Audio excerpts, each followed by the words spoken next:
Enti Sam George ewo he ena Madia asoma ne mamienu se omunko Independence Square enkobo mutumu spelele anka Independence Square den ka turumutufo anka fo mu ho bai your mama na di Andrew Solomon so koda paso na Sam George mpo eka say yewura Mahama eba aban na se yewura Mahama wa hye samra na one ne bekon eti media no say Sam George wiki na dini etwa obetrend pa enam live any real South African gay couples is omba Ghana hanomo na ombeja Ghana Independence Square be kisi twetwa picture say anyone will be Simon tene so ever for street say Independence Square hold the for na wombo eye do be so be bia obi ankomo hwe trouble colors Bigscout media na prempe ene Okatakyie Afrifa mensa boss be maba omu aba asinu na omo be fire Sam George pa ne Mahama say mo government be na mo trends and we a trumu aban no ma dwe de omo obo wi pa Sam George the hit akon so pa hi Penyah block media mesra say any day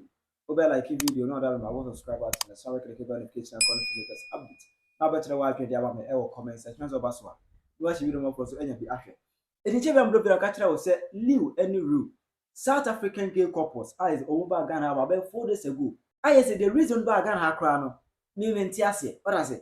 But you make us own by for tour. But tour on by no by Independence Square. Omo call museum, come museum. Omo call Albury Botanical Gardens.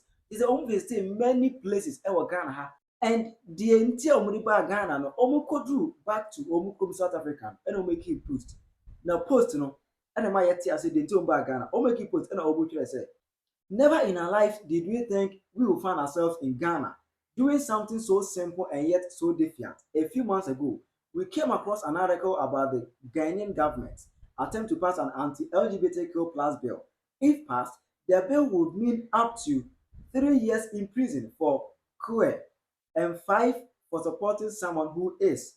Coming out was already hard. Some of our own family members struggled to accept us, but imagine waking up and realizing that just being who you are could land you in prison, not because you've harmed anyone, but because of who you love. That will be the reality of queer Ghanaians. That's why we are here to meet hate with love and stand in solidarity with queer Ghanaians. Through the Show Ghana Love campaign, we are confronting the erasure and criminalization of queer people by love bombing Ghana's iconic landmarks of freedom, showing that until queer people are free, no one truly is. The only thing we say, Ghana had no mobile. O what is our bear was me a chairman. You say Ghana ban a so the Emirabi by a bit yes, or say Odin Trumu, send Mamma University or Muare as a band or the Emirabi a bit here. Angel was about Ghana, sending Omu campaign against that. Omu Ghana, one of our prominent landmarks, that is our Independence Square, baby. I'm coming to Eka say Ghana is free forever. No, almost so edge in a whole movie. Eka Ghana said they've declared freedom for queer Ghanaians. Because queer just say Omo Bomb to what I say Omo come to ya to.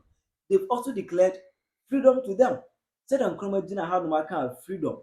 Actually Ghana for almost already declared freedom. Let's say bomb buy and yet for excursion, Debbie. Never Omo trouble support. Say Ghana for more na Omu edit tumu e wo sumu ase Omu edit tete Omu se wonu FMP no Womu aba ebe trouble support to them e do ka do mo no Omani edene the whole Independence Square enu megina ye enye picture nkwa there were videos upon videos videos de be na de twagu ye na ka shiwe no enye Sam George asem enipa nka at this moment ye kusa de koyen se omra mechirim e the interior minister honorable Muntaka oni KOD Kofi Ochidakun the presidential staffer for diaspora affairs KOD any honorable Okatakyie Black or foreign affairs minister some of them yansawi ana kana yebusa kwanye say eye den na enkofu mienu wetin ba Ghana have na Independence Square ebe show this foolishness and I don't know where you know on omu to Ghana flag be omu jina na freedom and justice the whole omu jina Independence Square omu kura Ghana flag eti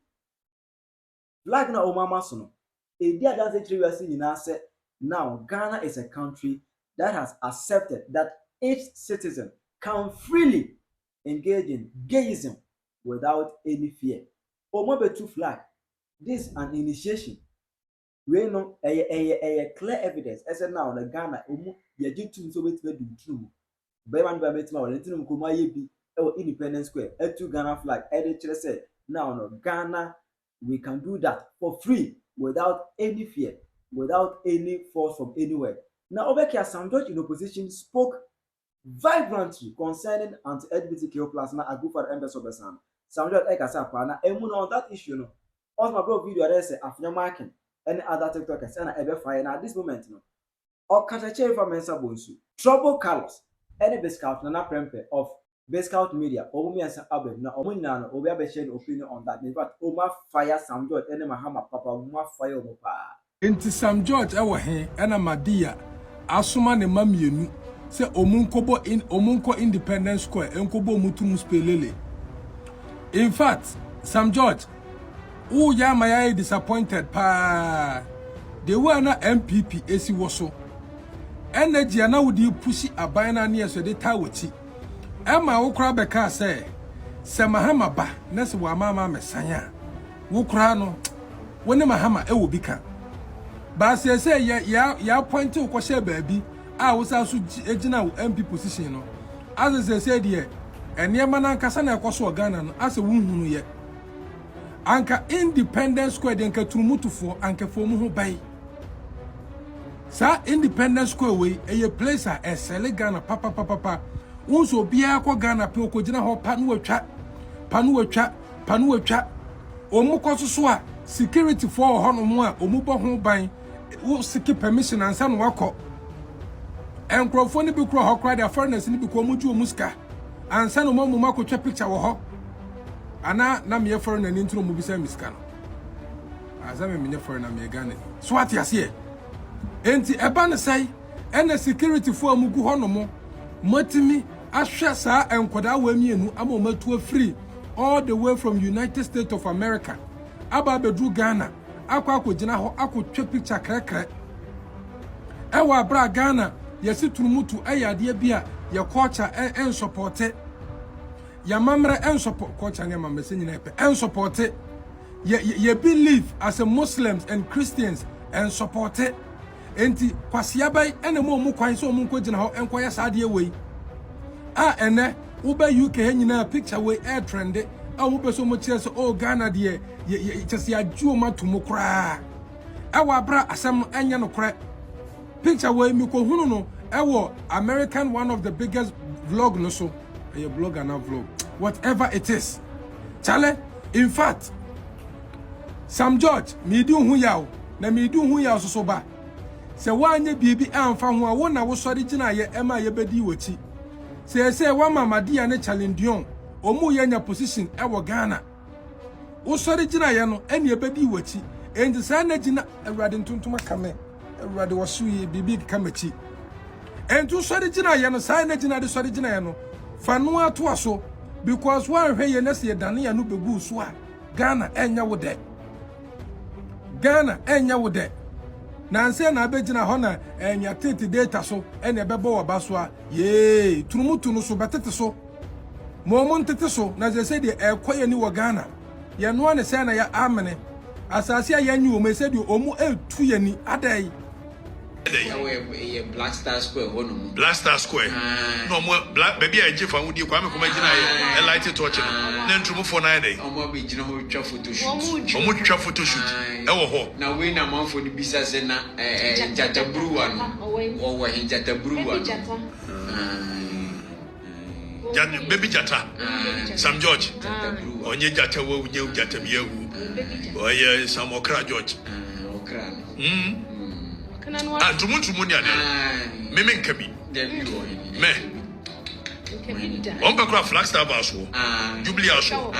On peut croire mfa ho nya brodel. Mfa ho. Na ya jo mama na ndi Andrew Solomon koda aso. Yohane na. Shaban. Jo mama na ndi Andrew Solomon so koda aso. Enti we no ye news ni dia. Sam George.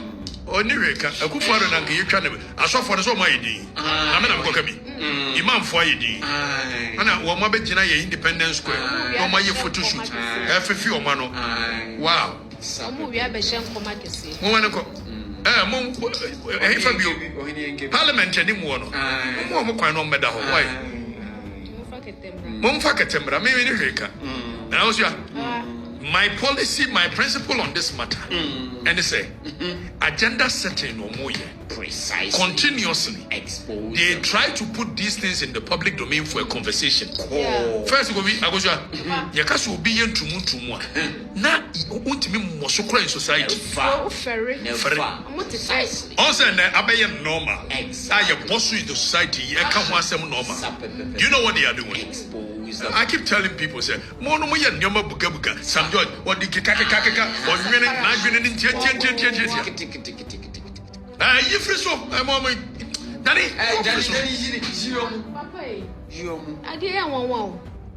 You see?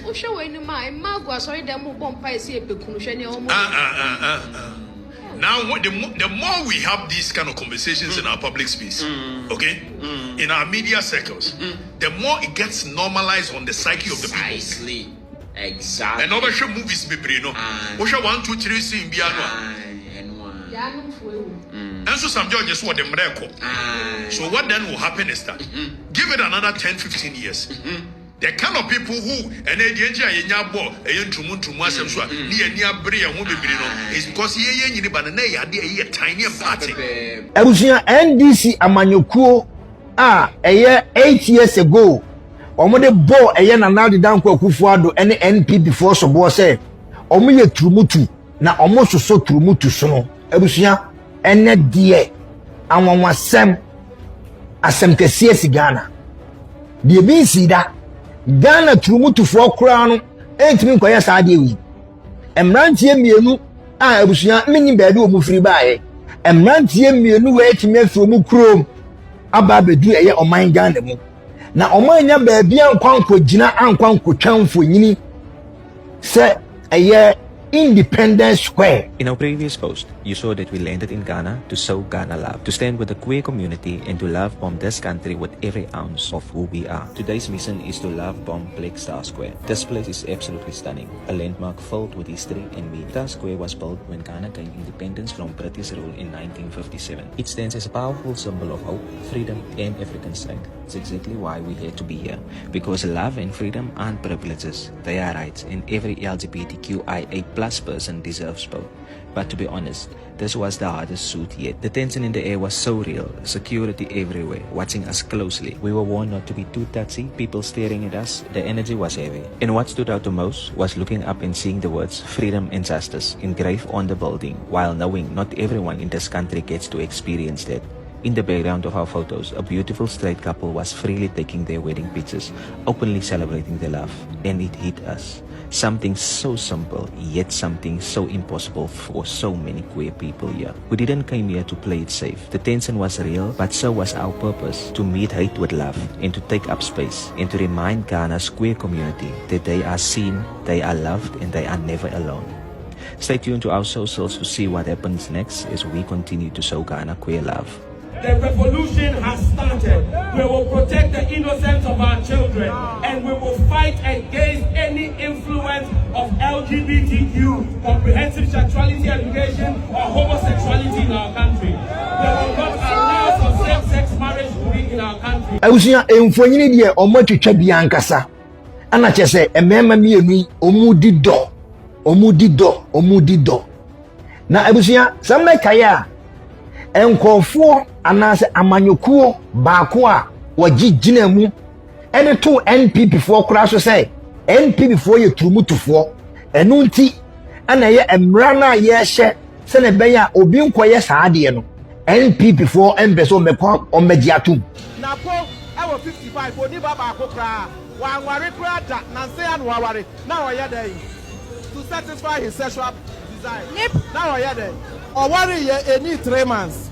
Eti masem bisane says papa way because we are according to Abraham Maslow's theory of needs we are say obia would do puberty stage yes sexual satisfaction obia baby sa papa way 55 years e dey na no dey year elman energy wo pem the actually say Ghana for hwem sa papa way e betimi aye say wono ankasa no or practice homosexuality ni that is the reason why na all champion say ye massa homosexuality no Ghana education ye curriculum we are African there are certain expectations, social expectations.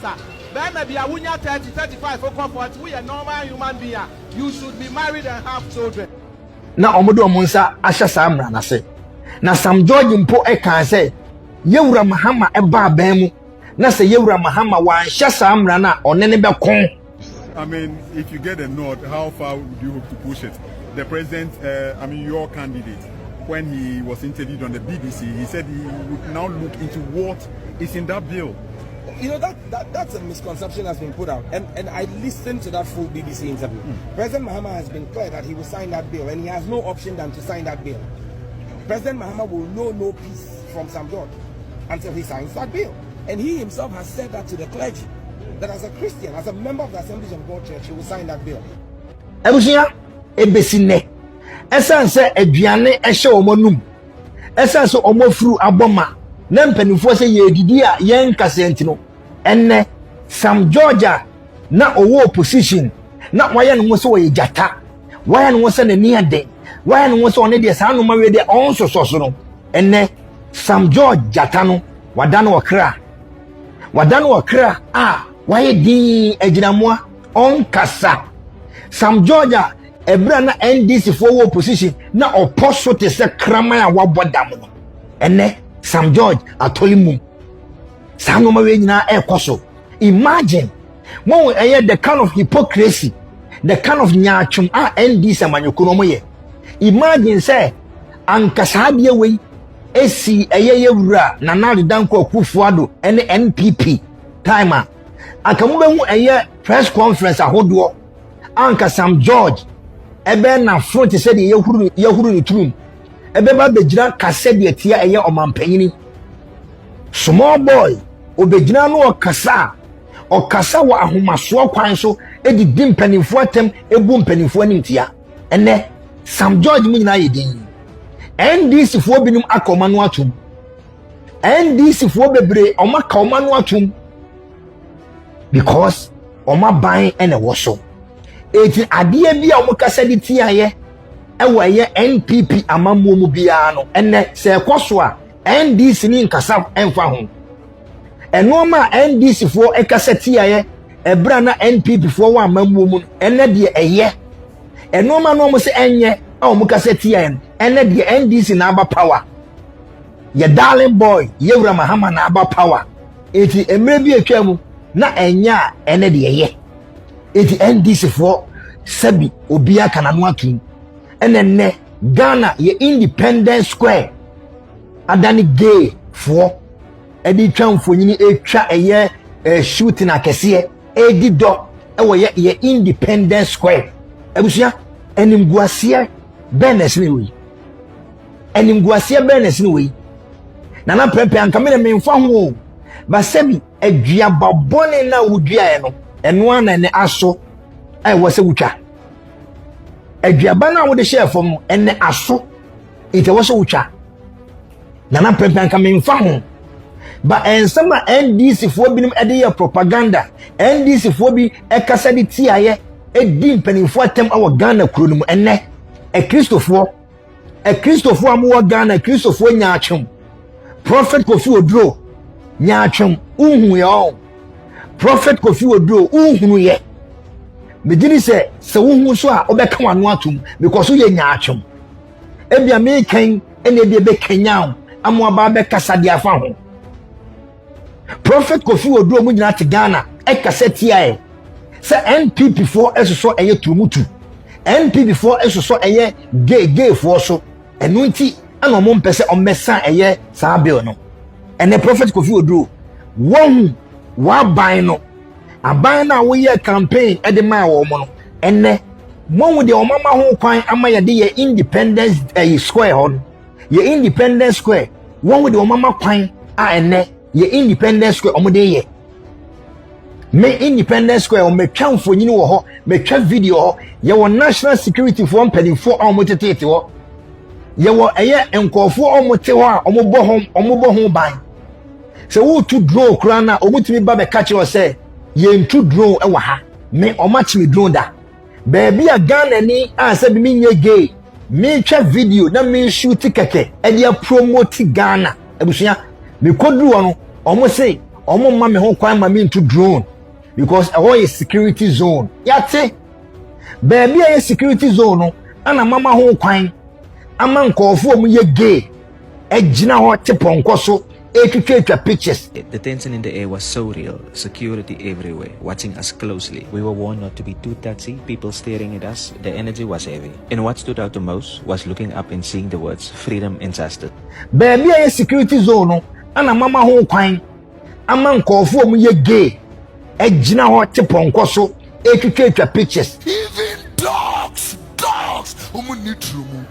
Prophet Kofi Oduro wakana no atum obubu nya ade agu nasum they say de ekoso wo man Ghana mu bia no Prophet Kofi Oduro aye na adwen se wonte they say we mum na so asensi na ni so asefra eto wo hu hwe imagine say anka saade we esi na nadan kwakufu ado time a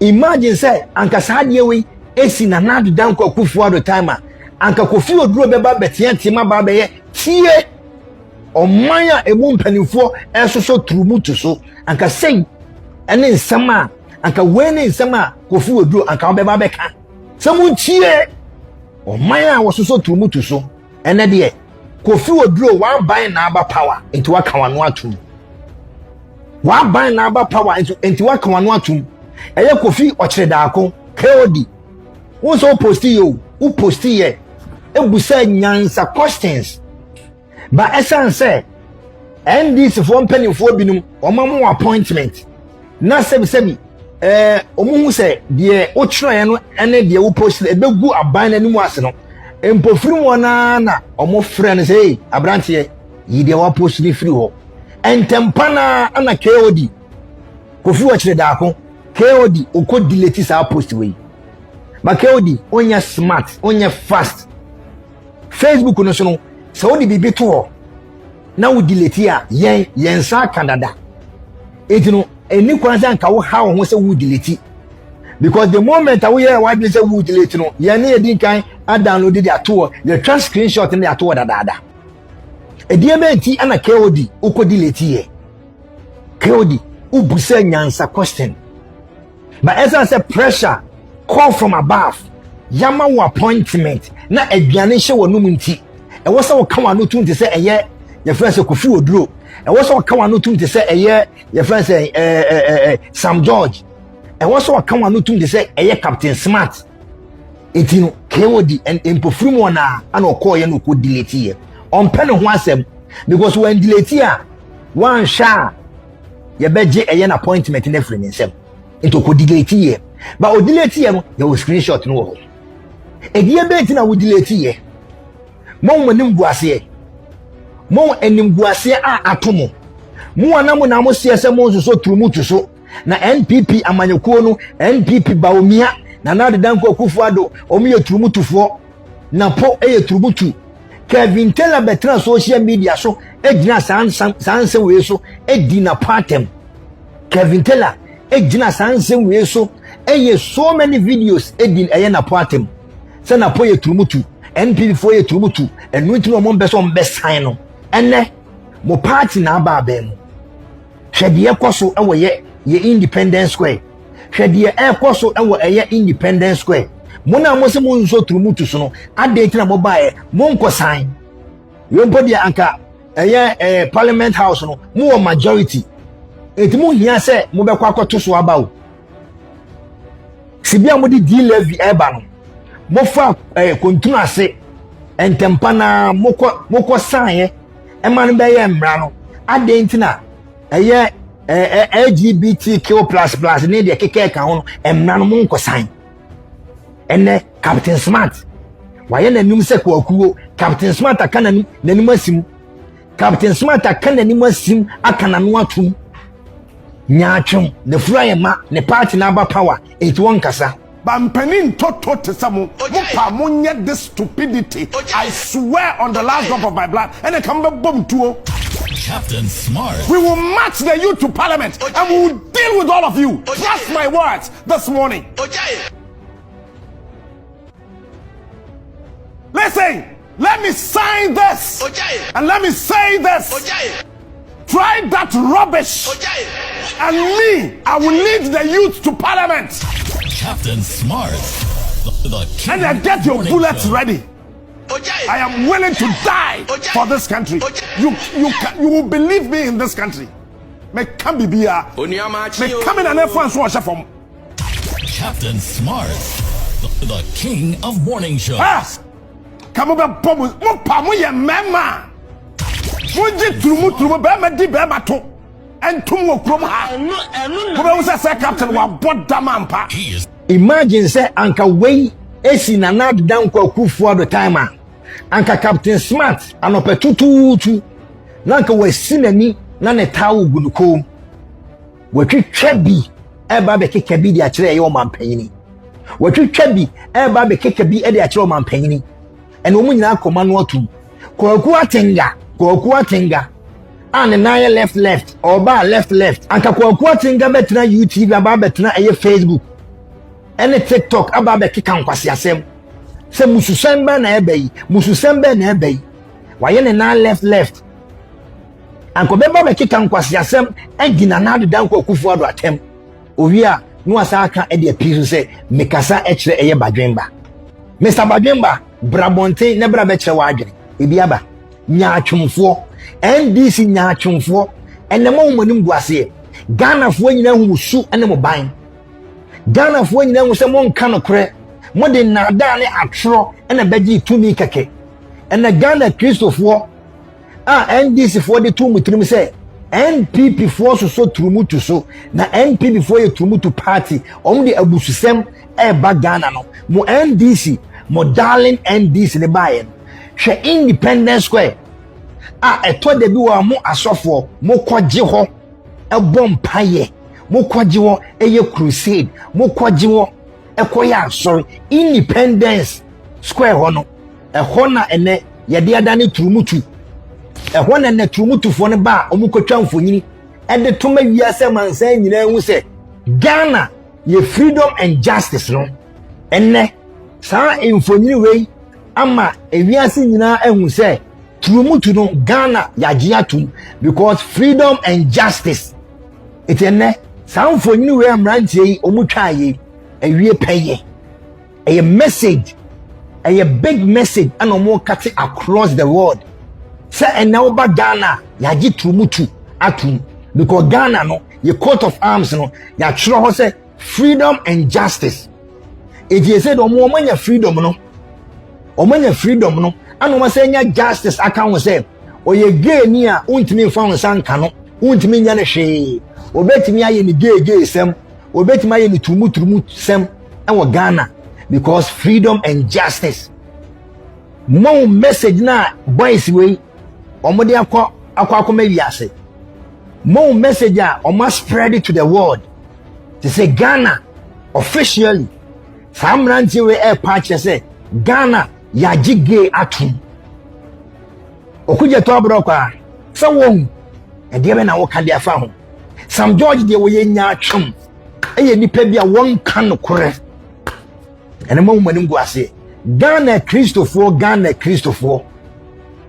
NDC for the shame mu e de shame tim se NP before ye tumu to party no ene e de be na mo ka de afa ho Opambo Ebenezer wo de ensamfo bia NDC be ye bia no wo de also support no mejiri sa Opambo Ebenezer miame wofa eno mejiri sa Opambo Ebenezer we so be support ana sa wo de wo say abampapa na aba enti ade bia NDC fo ye anasa ade bia asi ewo ye oman Ghana mu NDC time so bia papa enti Opambo miame wofa Ebenezer prophet 1 ede be na wo kan dia fa ho ebesine LGBTQ bill no yewura Mahama ne NDC fo se omura fi enkofo wi no mumma na nade danko kufu ado pressure omo bona nade danko kufu ado pressure se na nade danko kufu ado one sign no naka ya adwene ye se ankomo do mo ba anka ndi na wotwe mienu mpo ankom be sign Sam George ekai sa omodie se Ghana fo Christopher ehwe Ghana fo nkremofo ehwe na omo to aba edema eye wo mo a omo ba enteki eye 1 month ain't take 1 week on me sign. You could see saying a radio station with you. You could see saying and this for at the two a year rubber so say you rubber umia and cassent tiaye. It no omo patch say you rubber umia and support it. And cremoni our support a year trumutu. Almost share that at the 2 year rubber umia so. Say you rubber umia and support it. It in cremofo wa Ghana in a monto a bentia a year rubber umia because when you cremonia also so adia a haram.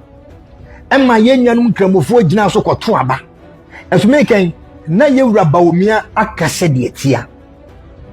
Na ye rubber umia wakasa e de tia.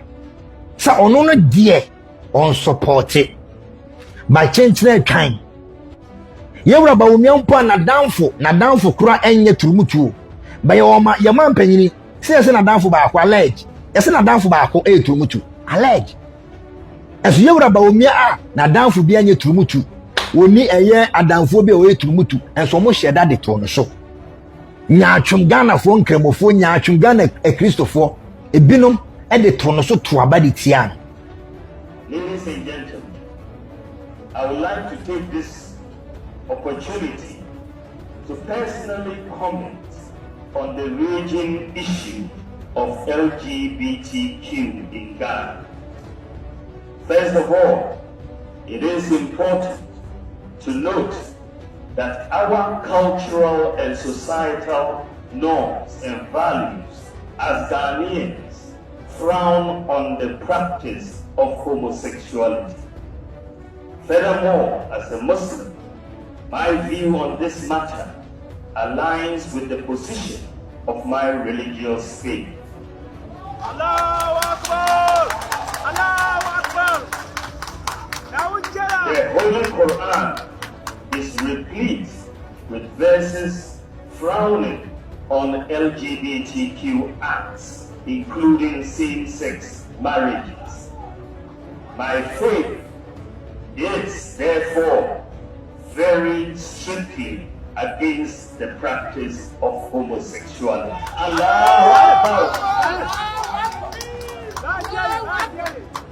No ifs or buts, no shades of grey. Therefore, I personally cannot support that which my religion and indeed all major religions in Ghana, as well as our societal norms and values, clearly and unequivocally forbid. All the major religious traditions in Ghana, Christianity and Islam, are opposed to this practice. Adie bia NDC ewo position omo kase tia yese enye no enne omo ba power de eye omo ba power de enye bone adie bi omo kase de tia yese eye bone ana ade tina NP before ye say ana NP before ye mamboyenfo ana NP before de omo nka no kore enne enoma hodo a NDC edebo NPP koedu no enne omo ye no double pro max abusia me say nyankopon ebe bie nyaatwonfo no obe bie omoto eme nipa nyine ho musu ena omo ban enne officially saa boys we mienu e dia tudwa a kire say Ghana ya jesa no mana tumana because omo say the freedom and justice omo kwa gina ye coat of arms ye independence Radio Mama, comment section. I Penyah Media.